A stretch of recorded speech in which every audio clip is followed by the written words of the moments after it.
Right now we have a new panel. I see that we have a problem with the time. We are losing time, and I think that we have to be faster than before. I'm going to open right now a discussion about the gap, bridging the gap, and addressing global inequality in multilateral efforts.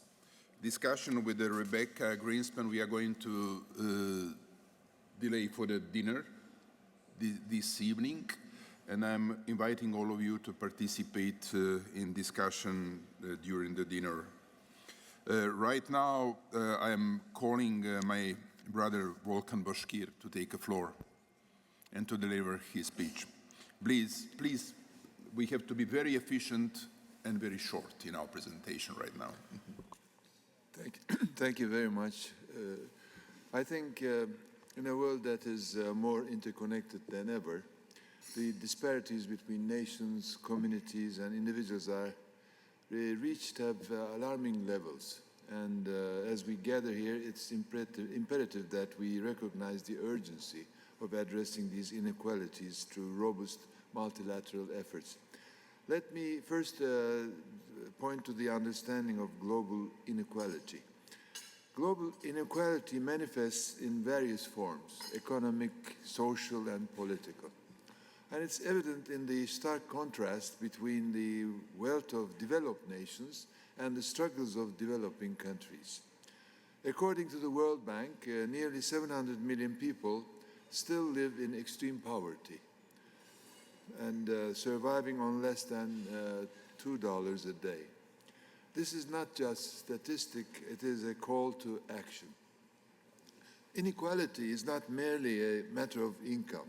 It encompasses access to education, healthcare, and opportunities for advancement. Unfortunately, the COVID-19 pandemic has exacerbated these disparities, disproportionately impacting marginalized communities and highlighting the urgent need for equitable solutions. If we talk about the role of multilateralism here, I think in addressing global inequality, multilateralism is not just beneficial, it is essential. No single nation can tackle these challenges alone. We must come together as a global community, leveraging our collective strengths and resources to create sustainable solutions. Multilateral organizations, such as the United Nations, the World Bank, the regional bodies, play a crucial role in facilitating cooperation and dialogue among nations. They provide platforms for sharing best practices, mobilizing resources, and fostering partnerships that can drive meaningful challenge. Let me dwell upon the key areas for action. To effectively address global inequality, we must focus on several key areas. One is economic empowerment. We must promote inclusive economic growth that benefits all segments of society. This includes investing in sustainable development, supporting small and medium-sized enterprises, and ensuring fair trade practices. By creating jobs and fostering entrepreneurship, we can uplift communities and reduce poverty. Second is education and skills development. Education is a powerful equalizer. We must prioritize access to quality education for all, particularly for girls and marginalized groups. Investing in education and skills development will empower individuals to break the cycle of poverty and contribute to their communities. The other item is healthcare access. Health is a fundamental human right. We must work towards universal healthcare coverage, ensuring that everyone has access to essential health services. The pandemic has shown us the importance of resilient healthcare systems, and we must invest in public health infrastructure to prepare for future challenges. The other issue is climate justice. Climate change disproportionately affects the most vulnerable populations. As we address global inequality, we must also prioritize climate justice. This means ensuring that those who have contributed the least to climate change are not left to bear the brunt of its impacts. We must support sustainable practices and invest in green technologies that benefit all. The other issue is strengthening global partnerships. To achieve these goals, we must strengthen global partnerships. This includes fostering collaboration between governments, civil society, the private sector, and the international organizations. By working together, we can create innovative solutions that address the root causes of inequality. We must also ensure that the voices of marginalized communities are heard in decision-making processes. Their perspectives are invaluable in shaping policies that truly reflect the needs of those most affected by equality. In conclusion, addressing global inequality is not just a moral imperative, it is essential for achieving sustainable development and global stability. As we move toward, let us commit to multilateral efforts that prioritize equity, justice, and inclusivity.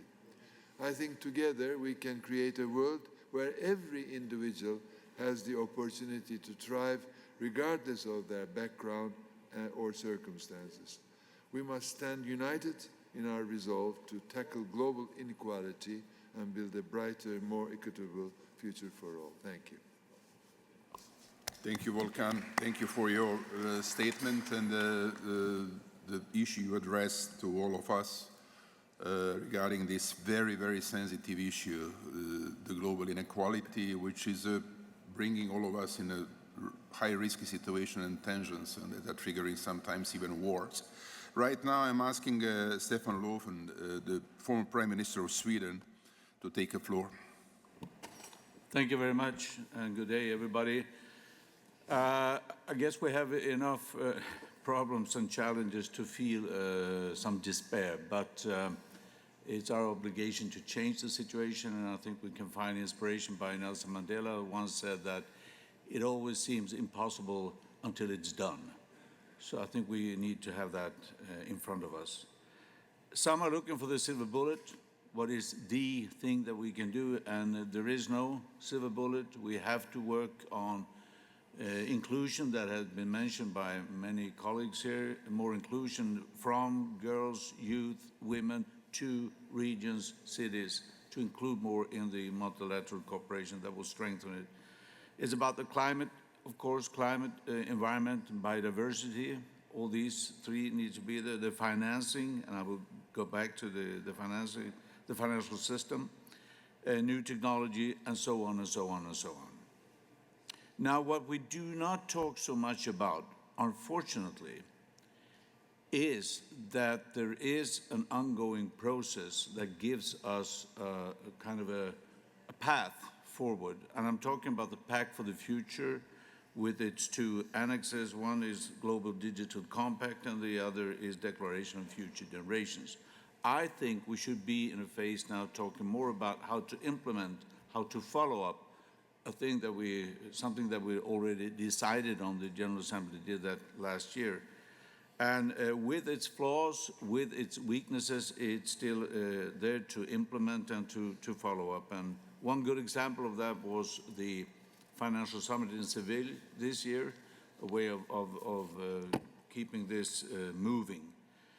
Now, I would like to say a few words about leadership, because this is about leadership, and largely leadership is about narratives. What picture do a leader want the population to see of the reality, but also what picture do you want the population, people, to dream about for the future? We have a number of narratives that I think is important that we change. First one is that we don't have enough financial resources to do what we want to do. That is not true. The total financial resources in the world is some around 450 trillion US dollars, 450,000 billion US dollars. The 5 richest people in the world, 5, they have assets of together more than 1 trillion. 5 people owes 1,000 billion US dollars. We, as a world, we spend some 5, 6, 7 trillion US dollars annually to subsidize fossil fuels. So we choose to pay 5 to 7 trillion US dollars every year to make sure that we have more emissions. And that is, we know what it does to the climate. And at the same time, we need that sum of money, 5 to 7, if we choose to not subsidize fossil fuel, but to put it into the SDGs. And that process, as we know, that will succeed because that's what's needed. So the financial resources are very strangely distributed, but also very inefficient used. The second narrative is that nationalism is the safest way. I think Gordon Brown reflected on that as well, and we know, we hear it. It's our country, it's our country, it's our country, it's our region. This is actually about the world, and we have never been so interdependent on each other. And this insight was very well expressed by the US Treasury Secretary at the time, Henry Morgenthau. He said in Bretton Woods already in 1944, and I quote, we have come to recognize that the wisest and most effective way to protect our national interests is through international cooperation. That is to say, through united effort for the attainment of common goals. That was expressed in 1944. We should be able to use that as well now. A third narrative is about international investments, and that it's almost as it's a waste of money. The ODA or the development aid is we're throwing away money.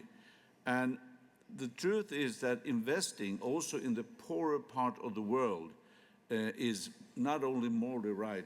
I argue that it's smart economics because it fuels growth, it creates stability and expand markets. So that benefits the whole world. So let's get away from that narrative as well. The fourth is that equality sounds good, but it is not efficient. Also false, in my view. We know that the World Bank and IMF was heavily criticized during a period, rightly so, because when they came in to save or support countries, they often cut social services. They did poorer people even more poor. That has changed. So their narrative now is that equality is actually a prerequisite for a successful society. So with that in mind, I think also political leaders need to change that, make sure that we can unlock the full potential of all people in all societies in the whole world. The fifth, and I will end with that, is that safety is built on military expenditure and armament. Now, I want to avoid any misunderstanding. I am a European, and I fully support what's going on now in the European Union. We need to make sure that we can deal with Vladimir Putin and his action in Russia. So that is absolutely clear. But I think we have an obligation also to think on the longer perspective. How do we create a common security instead? More than 40 years ago, one of my predecessors, Olof Palme, he led this UN commission. They came out with this report about common security. And the core of it is that if my neighbors feel safe, I'm safer. The more unsafe you are, the more unsafe I am. So there is an incentive for all of us to contribute to the safety of the neighborhood and also, of course, the whole world. So I think that is also another narrative. How do we build long-term, real, sustainable security? That's a totally different thing. And let me end with the issue of nuclear weapons. I think it's high time to talk about nuclear weapons again, and that we need to get rid of this. It's stupid. Everyone who saw the movie with Oppenheimer also heard him say, I have become death. we have a security policy now based on the very strange narrative that it's mutually assured destruction. So if you destroy me, I destroy you. And we call that security, that we together can destroy the world. That's why the abbreviation MAD, MAD, is so suitable, because this is madness. What are we doing? We should start, all the P5 countries' leaders have expressed that a nuclear war cannot be won, should not be fought. Let's take that further, a step further, and say, okay, declare also no first use. And then gradually we need to get rid of these weapons, at the latest in 2045, because then we have had a century with this madness, and let's walk over to another concept called mutually assured survival. That will be better. Thank you.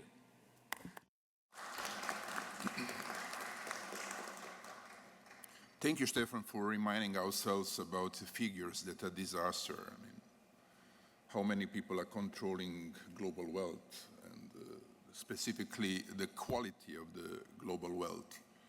If we are coming to the issue of the digital world, situation is even worse, because digitalization is crucially important regarding the finding bridges for undeveloped countries, and who is controlling digital world and tools. In that respect, this is also bringing us in a reality in which we have to conclude that the richest countries are going to be even richer in the future, and poorer countries are going to be in a very difficult situation in the future. Right now, I'm asking my dear Kerry Kennedy to take the floor.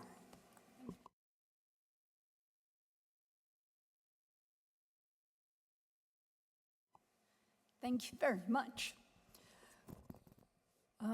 Global inequality is, of course, the vast disparity in wealth, opportunity, and dignity that exists both between and within nations. It is about more than money. It is about access to justice, to healthcare, to education, to hope itself.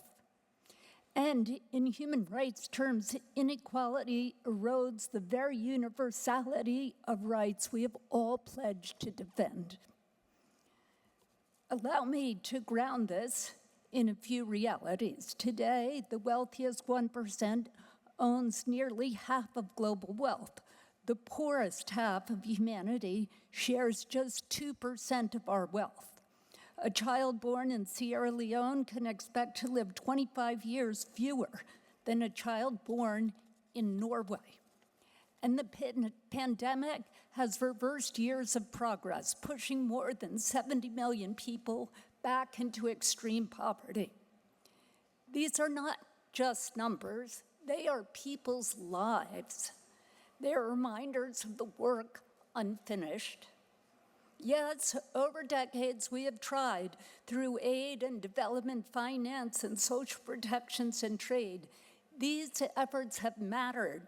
They have lifted millions, but they have not been enough. The gaps persist, and in some places they are widening. So, Excellencies, today we must be bolder. We must not only close the gaps, we must stop inequality from growing further. How? Let me suggest a few ways. One, as Boris just said, ensuring digital inclusion so the digital divide does not become the new frontier of inequality.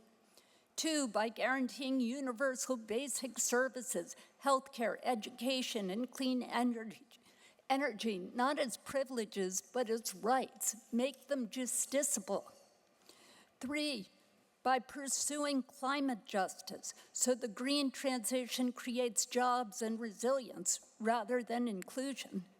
Next, by advancing global tax reform, so corporations contribute fairly and states can fund rights and services. Next, by demanding fair wages and labor protections, because dignity begins with decent work. Today, Of the 100 largest economies on Earth, 70 of them are corporations. When I was a kid, it was about 5. 5 years ago, it was 65. Now it's 70. Corporations have more and more control over our lives, and it's up to governments to make sure they are complying with human rights norms. Now, this next suggestion, Stefan was talking about what we do about the military, and I have a radical suggestion for that. I think we should tell all nations of the world that they have to hand over 100% of their armaments and their armies to the United Nations. That would mean that the United Nations would suddenly become very powerful and of interest to every nation on Earth. And it would give us the resources we need, and it would stop this madness of mutually assured destruction. And then finally, I would say by investing in education and skills so that the next generation is prepared not just to survive, but to lead.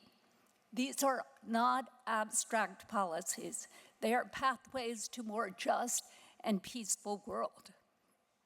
Excellencies, inequality is not inevitable. We have already seen progress. Poverty reduced, life expectancy extended, education expanded. There are human development banks that bend towards justice if we choose to bend it. The question is not whether change is possible, it is whether we have the political will to accelerate it. As leaders, as human rights defenders, as stewards of history, we share responsibility to ensure that equality is not confined to our declarations, but lived by our people. Thank you. Thank you, Kerry, for mentioning very important issues and finally education, which is in accordance with the digital world, crucially important regarding data gaps and that problems we are facing with. This is very, very important. I'm sure that the next speakers are going to mention also some other issues of inequality and the problems, but look at this issue, how many challenges we are right now mentioning and how many open gaps we are mentioning right now. This is a crucial issue right now in the world we are living in. Right now I'm asking Themba Kalua, Director for PACT for the future implementation in the Executive Office of the Secretary General, to take a floor. Thank you very much, President Tariq, Excellencies, dear colleagues. I support the UN Secretary General, Antonio Guterres, in overseeing the implementation of the Pact for the Future that the former Prime Minister of Sweden and many other speakers have made reference to. And I think this is one of the most important assets that we have at the moment for addressing global inequalities in multilateral efforts. So the Secretary General called for a fundamental shift in the way multilateralism operates, from reactive to proactive, from fragmented to inclusive, and most importantly, from benefiting a few to delivering for the many.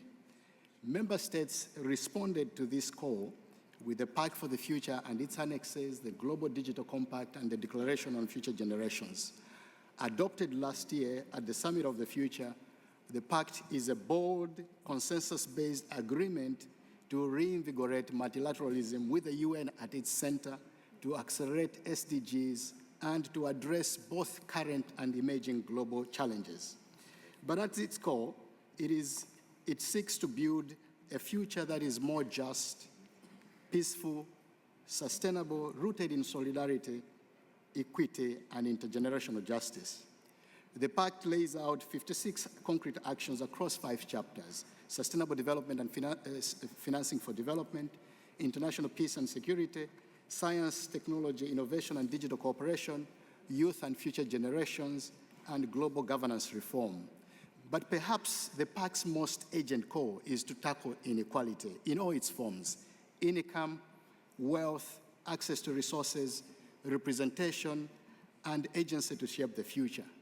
To close these divides, the Pact calls for different actions that many of you have made reference to the issues related to these actions. One, reaffirming commitment to SDGs and the promise of leaving no one behind. Reforming the international financial architecture to better serve developing countries. Closing digital divides and building inclusive and rights-based governance for artificial intelligence. Developing options for new measures of progress that go beyond GDP. Ensuring youth, women, civil society, and the Global South have a greater voice in global governance. These are not just abstract aspirations, Excellencies. They are pathways to making multilateralism a true engine for the provision of global public goods. But as you can agree with me, the adoption of the Pact was just a beginning. The implementation is a real test. That's why, since the Summit of the Future last year, the UN Secretary General has mobilized the whole of the UN system to deliver on the Pact and move from vision to action. So where are we since the adoption? So briefly, implementation is advancing in the intergovernmental processes. For example, member states recently agreed on the establishment of 2 new mechanisms that promote global cooperation in the governance of AI, an independent scientific panel and a global dialogue mechanism. The outcome of the 4th International Conference on Financing for Development, the Seville Commitment, not only references the Pact, it takes forward key actions in the Pact, for example, on debt, access to concessional finance, and credit rating agencies.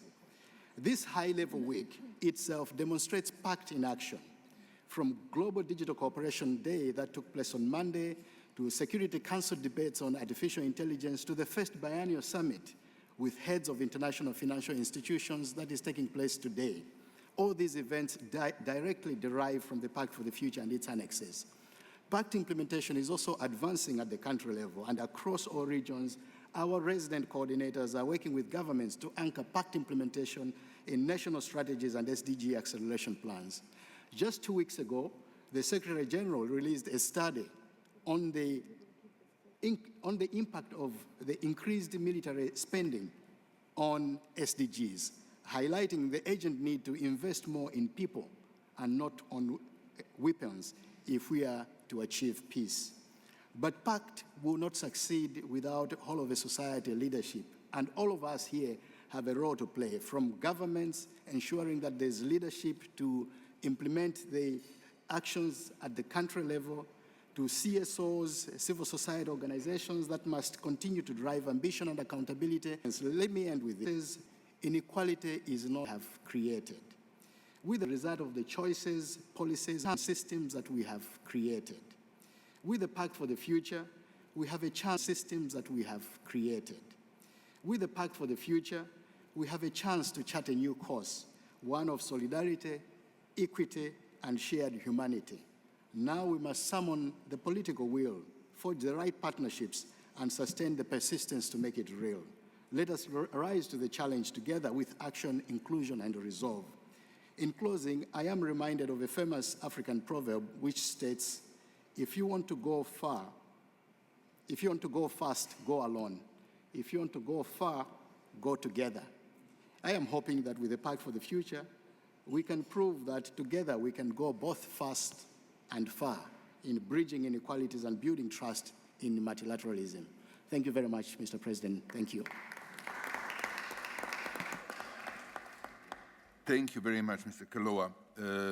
We are talking about different levels of inequality. I mean, we are talking about global wealth, financial resources, access to the digital world, but we can talk about access to the clean water and sanitation. This is real inequality.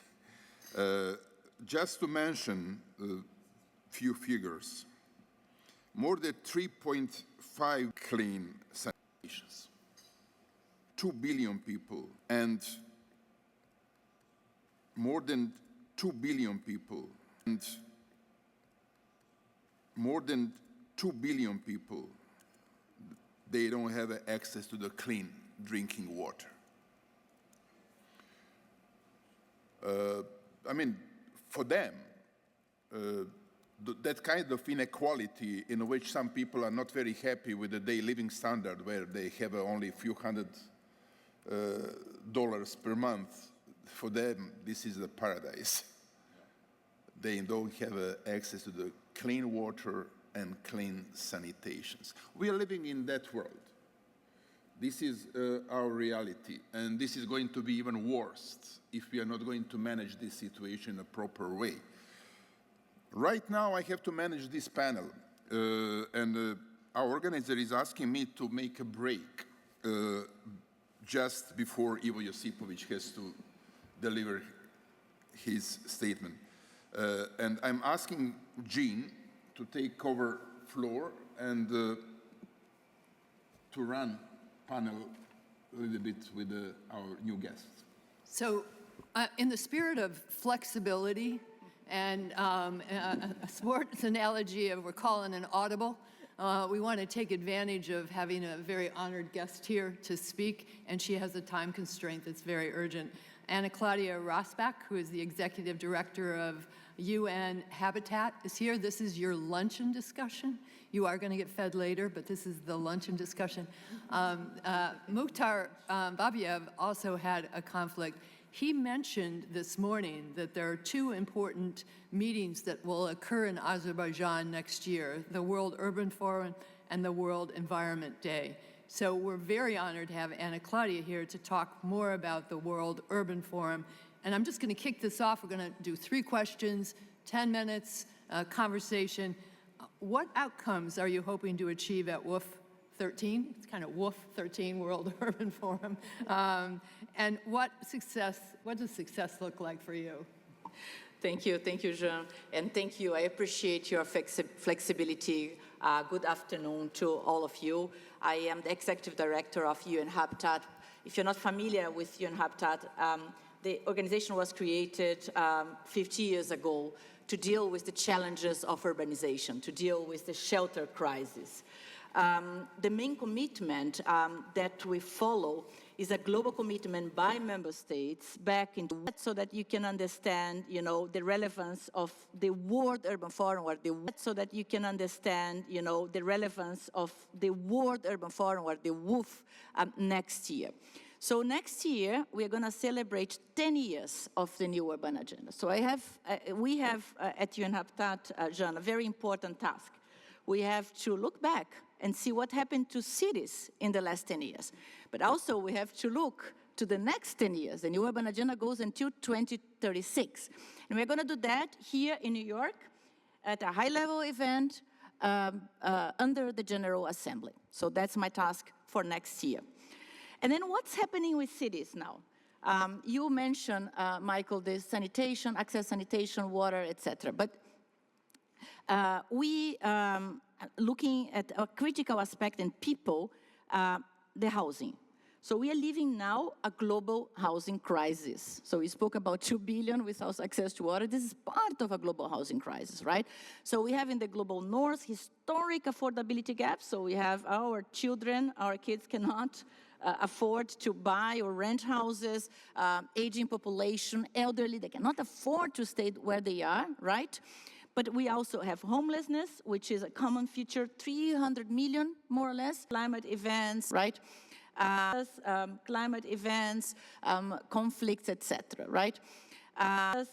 Climate events, conflicts, etc., right? So because of this context, our members of the member states, and UN Habitat has a full assembly of its own, met in May, and they agreed to put housing, access to housing, land, basic services, you were mentioning basic services before, as central to UN Habitat's activity for 26-29. So our next strategic plan will focus on access to housing for all. The WUF next year places exactly at this corner, just after, at the beginning of, after our assembly, the beginning of our new plan So this new task to really address the housing crisis and the review of the new urban agenda. So what I'm expecting in Baku, Azerbaijan, and here I'm talking about the second largest conference under the UN.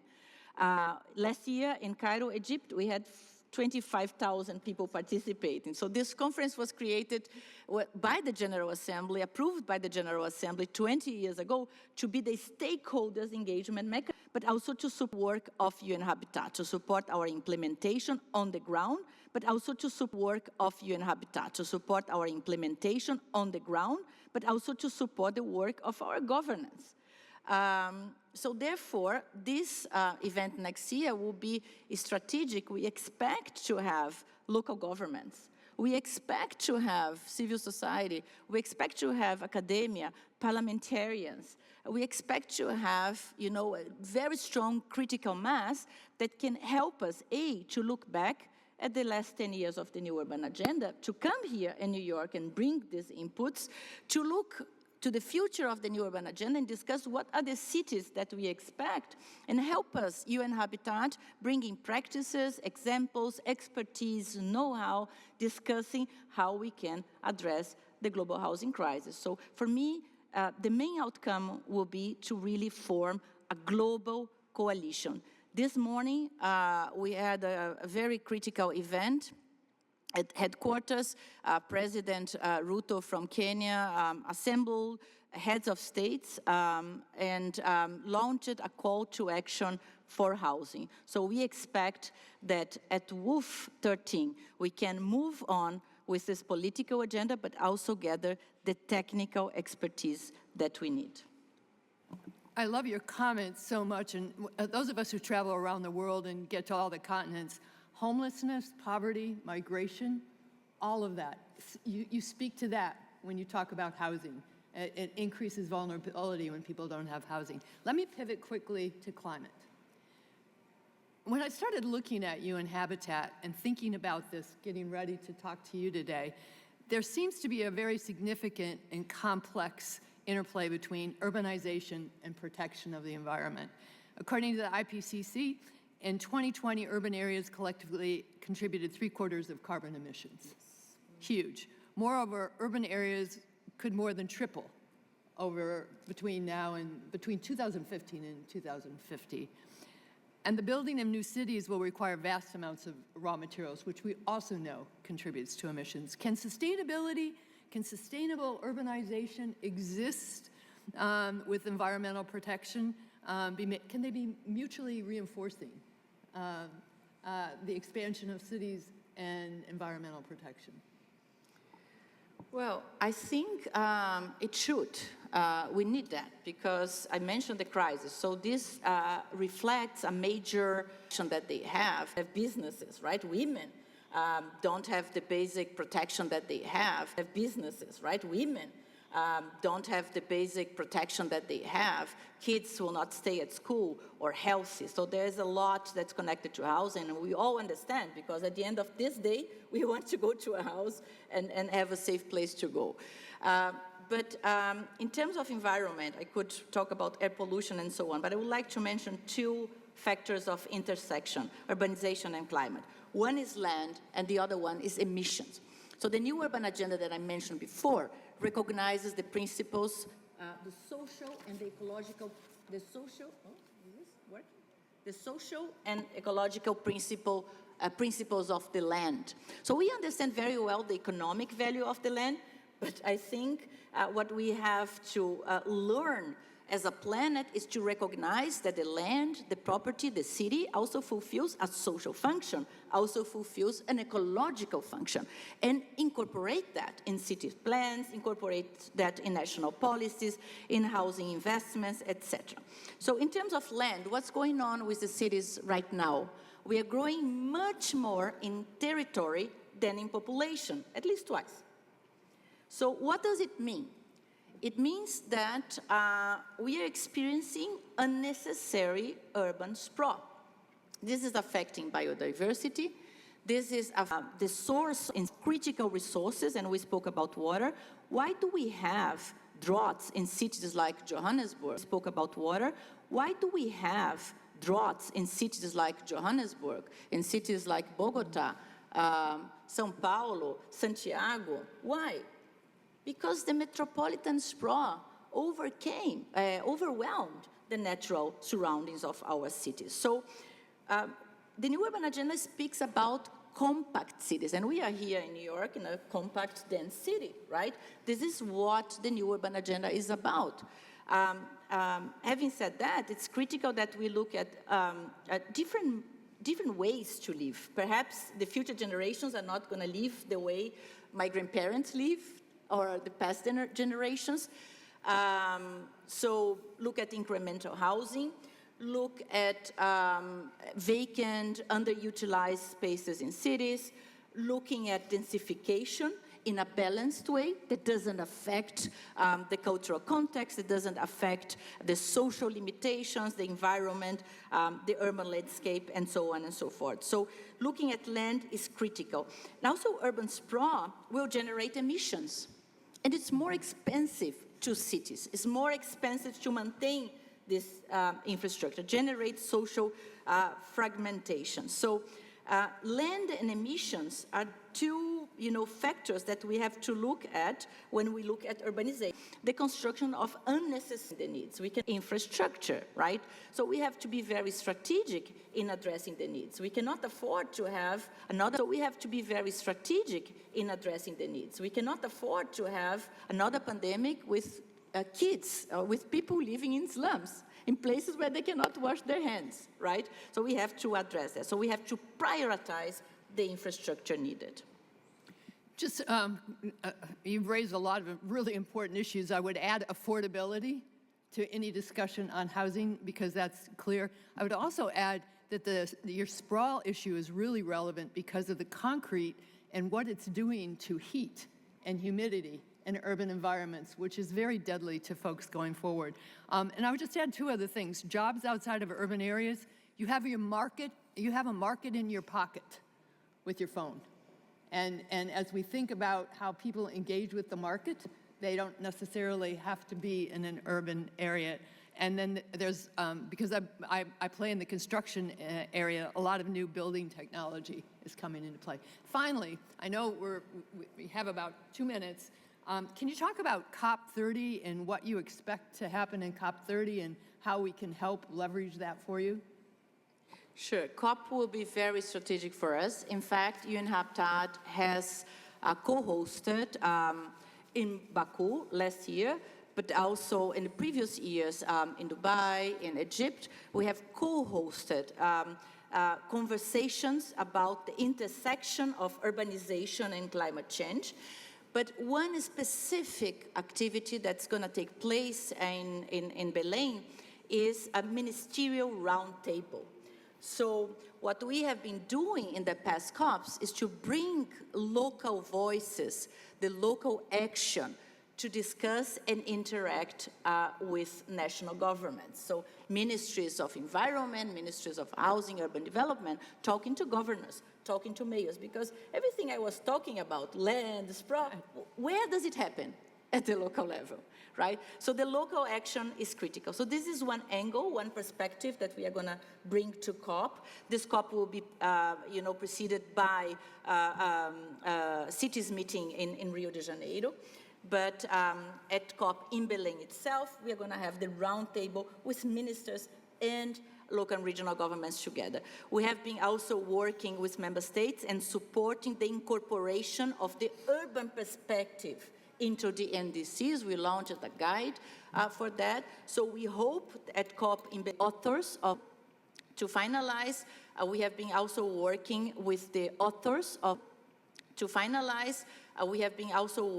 with the authors of the IPCC Cities report. The upcoming report on IPCC will be focusing on cities. And we have been connecting the authors with practitioners, because a lot that's happening in cities is not researched.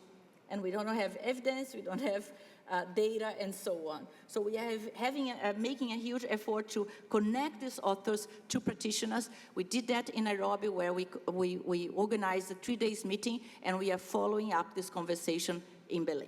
So for those of us who are headed to Rio and Belém and maybe Sao Paulo, let's try to support. Thank you so much for your flexibility, and thanks to all of you for listening. I thank you. I thank you so much. Thank you. Boris, back to you. Yes, and I decided to delay lunch for tomorrow because I'm very disciplined and I want to finish this panel in the right moment. And tomorrow we are going to see each other on beautiful lunch. But right now, Ivo Josipovic. Thank you, Boris. So for this delay, I will have my revenge. I will speak for 2 hours now. Affirmative words equal dramatic problems of global society and humanity. Political inequality, dramatic problems of global society and humanity. Political inequality among the nations can be only overcome by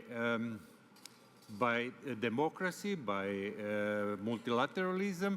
So the fight for multilateralism is also fight for equality of states and nations, fight for democracy in international community, fight for international institutions, namely UN, and for international law.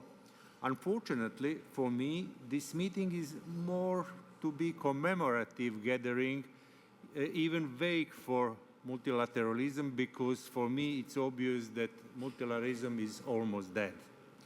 Also, idea of equality, human beings, nations, and states.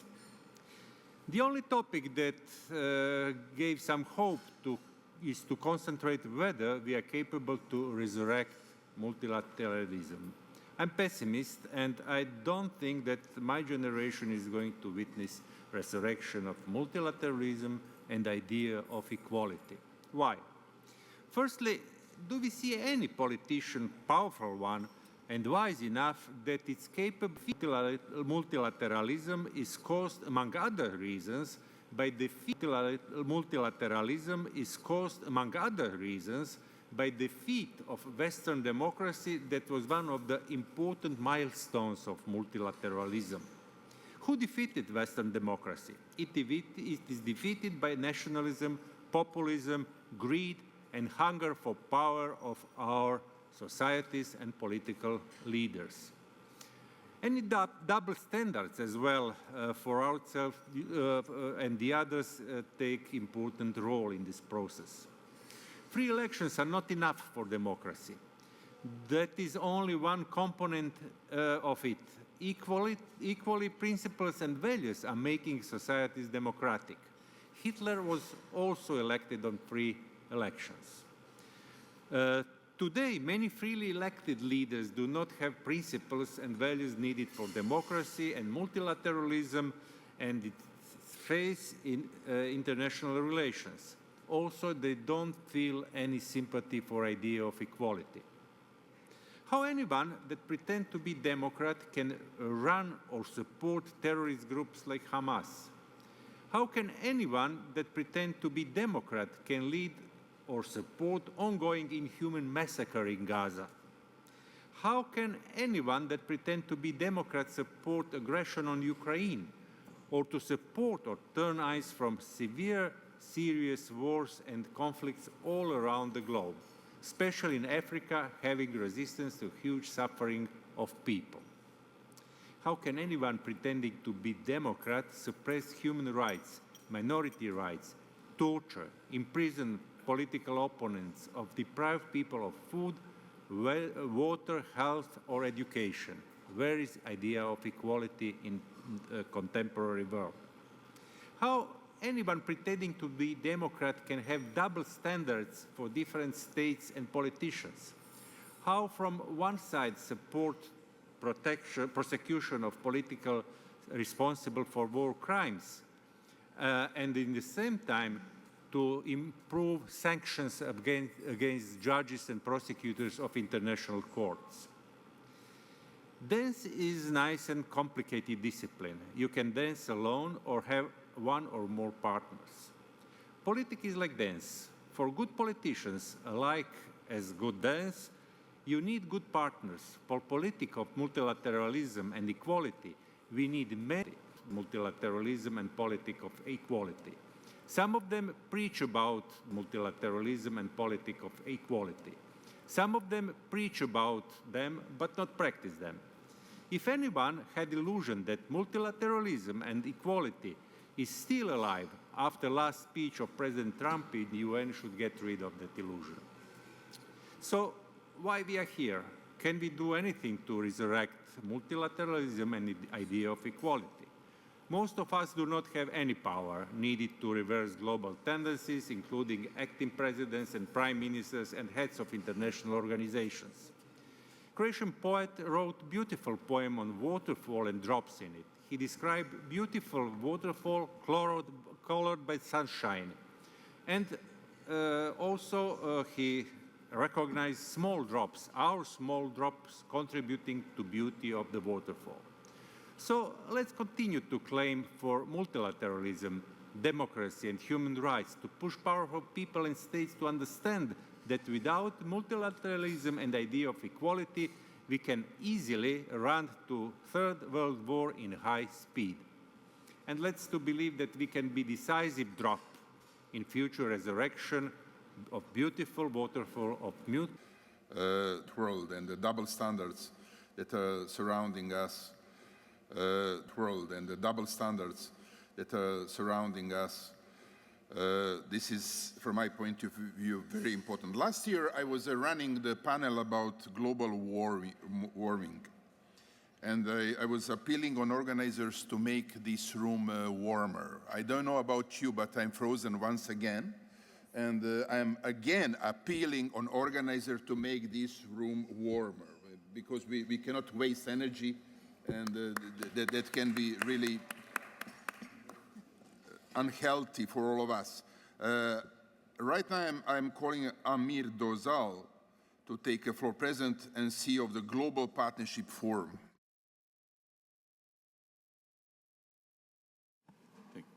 Thank you, Mr. Chairman. At your recommendation, I'll try and be brief. I won't repeat the problems we are faced with regarding multilateralism. I know many people have great ideas, and I'm honored to be in the company of August. I'm just going to borrow this a little bit, if you don't mind. Yeah, sure. Thank you. What I was trying to say was, that's better. I'm an August company here. When the SDGs were set in place, today ODA is slashed by 50%. Today ODA is slashed by 50%. The cost of SDGs is 4 trillion. But we do not have in the room the people who are likely to provide 4 trillion. What we have is policymakers who, and I'm talking about the UN itself, and I respect my good friend from Back for the Future. I'm a graduate of the UN, so I know. I'm used to talking to myself, basically, thinking that I have a solution, but we don't. We need to engage the private sector. How will we ever get that 4 trillion if we don't make the value proposition of investing in the developing countries? And the Secretary General now has put in a bold set of reforms, and his idea is to make the UN more agile, more responsive, more active. Yet UNDP, which used to be one of the biggest recipients of voluntary contributions, is seeing a substantial reduction. So it's not the United States, but many countries, donor countries, are saying, I need to pull back a little bit. I need to think of my own people first, then worry about others. So multilateralism in its original form, with due respect, is dead. And we really need to look at it and say, how do we make that case for investors, the finance community to come in and put in that $4 trillion, actually. We've got great ideas about digital divide, how to address them, and so on. I think we need to move away from this fragmentation approach to collective action. We need to move away from aid to investment. Aid creates dependency. Many countries who provide aid expect something in return. well, that's something in return is quite costly for a stakeholder.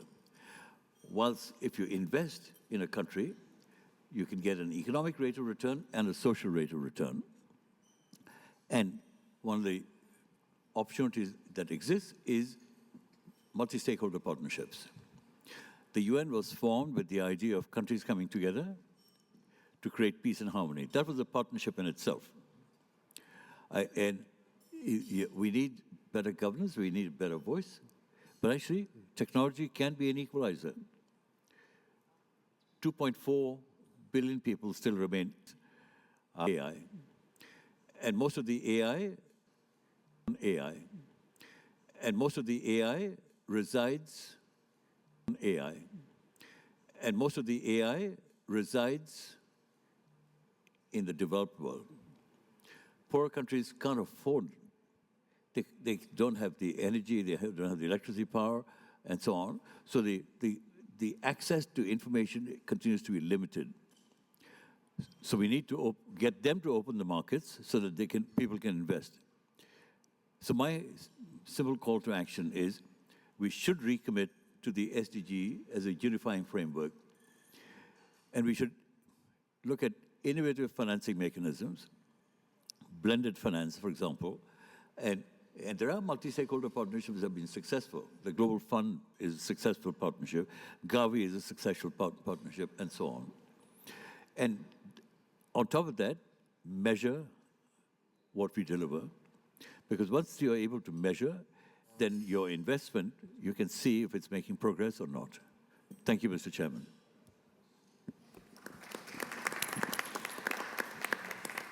Thank you, Amir. Thank you for your comments. I consider that really very... On global inequality, this discussion on global inequality and multilateralism is taking place. This discussion on global inequality and multilateralism is taking place on the 80th anniversary of the UN at a pivotal moment when the UN is facing multiple crises. But it is also a time when we are marking the 30th anniversary of the UN Fourth World Conference on Women that took place in Beijing. It was a watershed moment in the struggle for women's equality, and we are reminded that the UN Charter explicitly affirms the equal rights of women and men.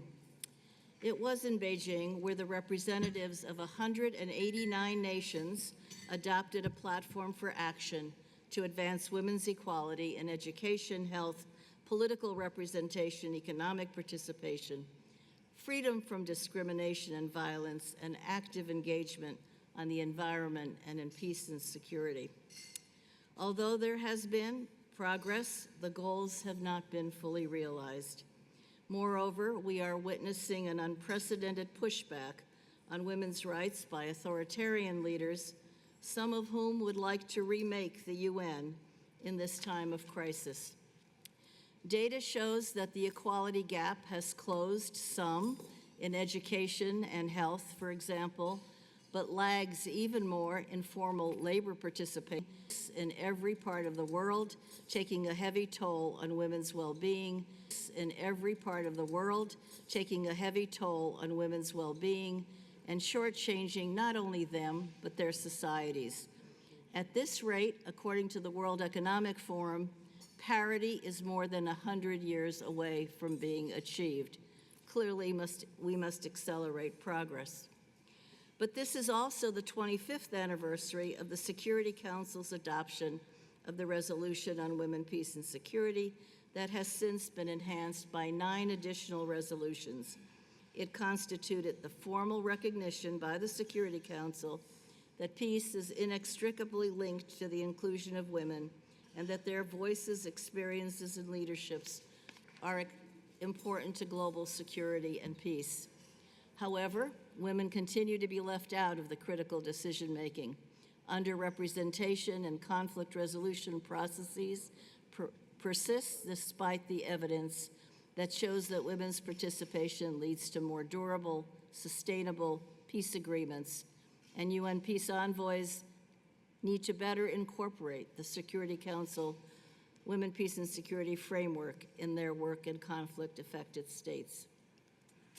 Next month, we at my university will be releasing the biennial Women, Peace, and Security Index, which scores and ranks over 180 countries based on the status of women and their equality, as measured by their performance across 3 dimensions: inclusion, justice, and security. This year, the index is being released at a time when conflicts are growing more deadly.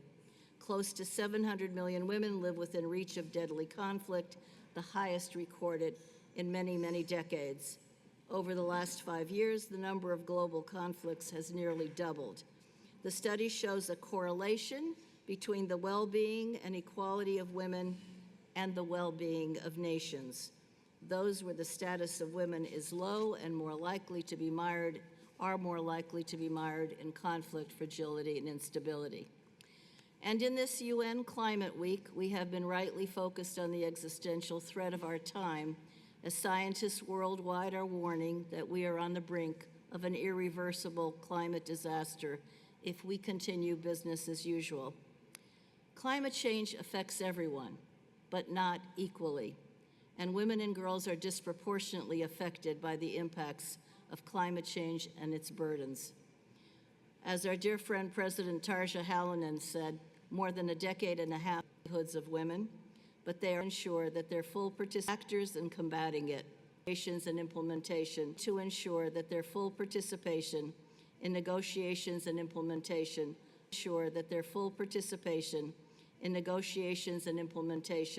of climate agreements takes place. And as we know, the UN has created frameworks to advance the integration of women's participation into climate actions. And with the upcoming COP in Brazil, we will need to ensure that gender will be mainstreamed and integrated, particularly in finance, mitigation, adaptation, across the 6 priorities of the COP presidency. Climate is a threat multiplier, rendering societies more vulnerable to conflict or relapses to violence. It is a security issue. 13 of the 15 most vulnerable countries to climate change are also experiencing conflict. Displacement caused by climate change is leading to conflict, which we are already witnessing. So much is at stake. Finally, at the same time that all of this is occurring, there is a powerful backlash on women's rights and the progress that has been achieved. A strong correlation between authoritarianism and backlash against gender equality is at work. Authoritarian rulers are rolling back women's legal out of the political office, being coded into social media through smears and disinformation and bias, is being coded into social media through smears and disinformation and bias, is being coded into social media algorithms and AI. The rollback is happening at the UN as certain member states are trying to undo policies already long agreed to. In this time of crisis and multilateralism, the UN's core commitment to equality of women and men and to human rights must be unbreakable. It must be reaffirmed and cannot be compromised. Thank you. Thank you, Melanie. Among the different type of inequalities, you underlined one of the most sensitive issues. This is gender issue, gender inequality, and I fully agree with you that this part of the population is more vulnerable, always affected, and always facing with the prejudices, a lot of prejudices that are bringing the women in a very, very difficult situation, historically speaking. And right now I'm asking my friend Ditmir Bushati to take the floor, former Minister of Foreign Affairs of Albania. Comments, previous speakers, and I would like to share with you a few comments. Previous speakers, and I would like to share with you a few comments. The first one, we are living in a paradoxical situation. On one hand, we have at our disposal what we know differently as the internationalization of thinking, and on the other hand, we are faced with radical uncertainties. Among the world major powers, we see China which is flagging up as a founder and protector of the global order.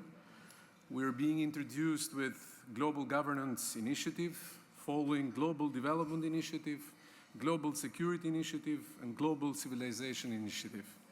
Then we have US as the established power trying to dismantle the order or the international order from within. Then we've got Russia, never fully embraced the international order or accepted especially the new realities after the Cold War, and is being in constant fight with the West, not just with Ukraine.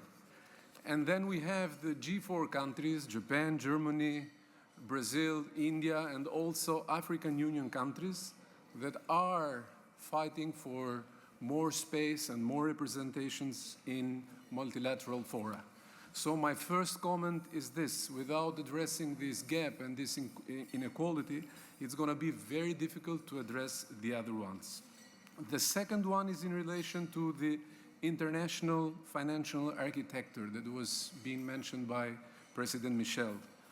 The current system needs to reflect the reality of the 21st century and needs to provide a greater voice, especially to poor countries, and create a more representative body to enhance coherence of the international system. My third comment is in relation to inequalities, gender, but with a specific focus on peace missions and security, as women are mostly affected by armed conflicts and security crises. As we all know, the UN Security Council Resolution 1325 recognizes that civilians, particularly women and girls, account for the majority of those impacted by armed conflicts. 25 years later, women leadership and participation in peacekeeping missions remained an urgent issue. My last point in terms of inequalities in relation to the tech was also for the humanity, but it was also accompanied with new for the humanity, but it was also accompanied with new divisions in terms of global and south. And we are also at a critical juncture with artificial intelligence and access to internet. We need to bridge this digital divide by investing in infrastructure and services, capacity building, but also by working on the transfer of the technology and the know-how. And we need to better use the artificial intelligence in order to serve us, the humanity, and not to being imposed on us, as we see in some countries, including Albania, where a virtual minister was introduced as a novelty in order to be excluded from legal and political responsibilities. We should bear in mind the fact that artificial intelligence holds the potential, as you mentioned, President Tadic, to reduce inequality if harnessed for social goods. Artificial intelligence-driven innovations in healthcare, education, and agriculture can uplift the living standards. And to conclude, I would like to go back to the history, as sometimes by reading the history phrase Metternich, the great Austrian statesman and diplomat, who used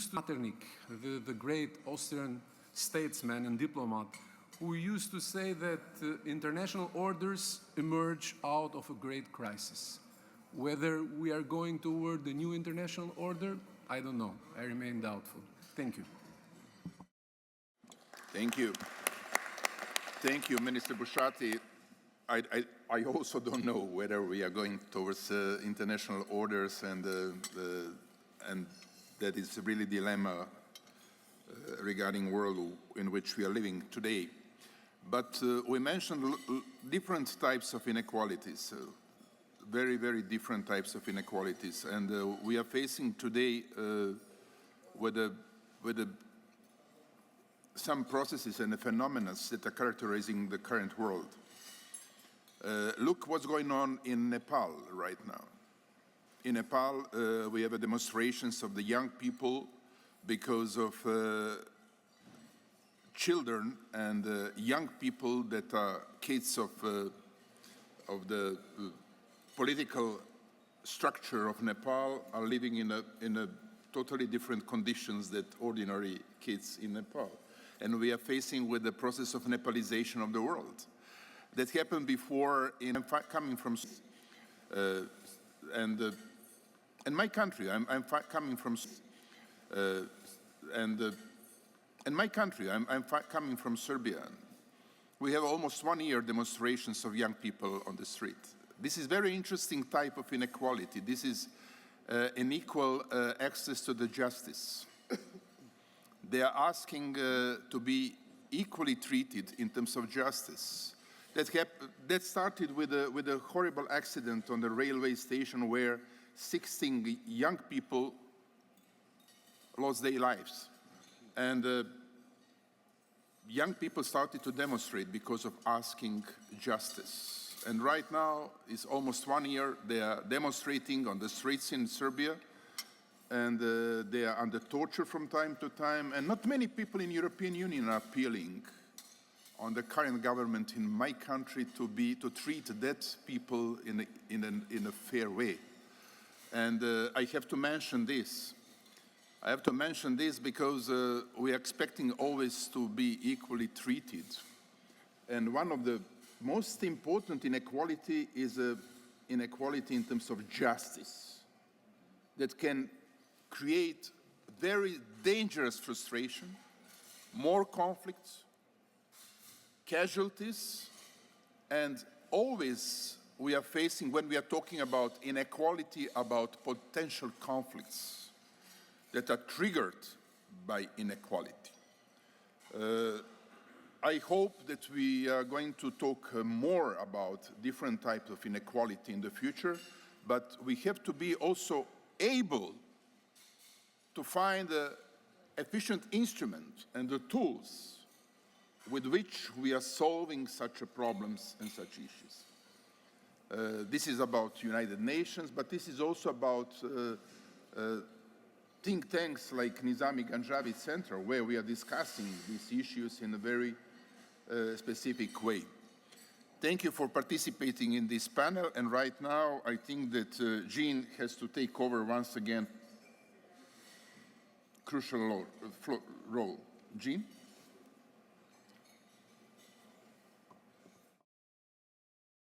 Bon appétit.